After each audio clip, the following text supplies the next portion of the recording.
Recently on my blog, I've been doing a deep dive into engraving flintlocks in 17th and 18th century France.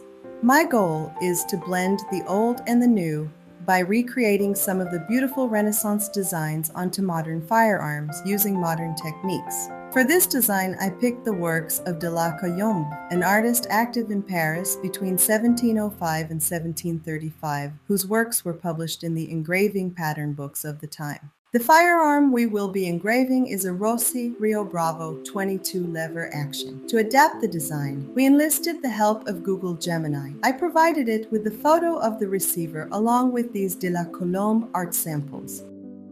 The first thing it came up with was actually pretty close to what I had in mind. I gave some correction prompts telling it that I wanted a closer representation of the original art. It then changed the boar head motif to exactly match the pattern, yet now we had an extra horn. I asked it to modify that, and it came up with this design incorporating a portrait, which looked amazing, but I wanted something more appealing to a modern buyer, so we settled on more scrolls. Now, with a few edits in Illustrator and some tweaking on EZCAD, it was ready to engrave. Here, the laser is not going deep into the metal, but instead changing the color of the midnight bronze Cerakote.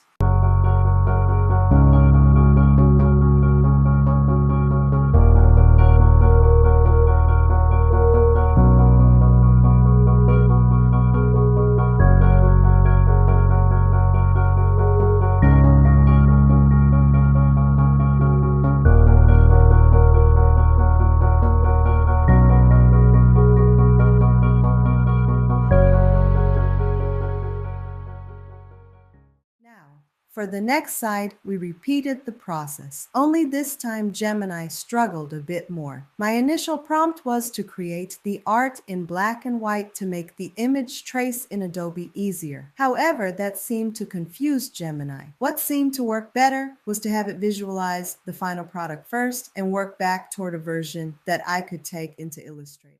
Once in Illustrator, I used image trace to convert it from a PNG to a vector image, and from there cleaned it up more before exporting.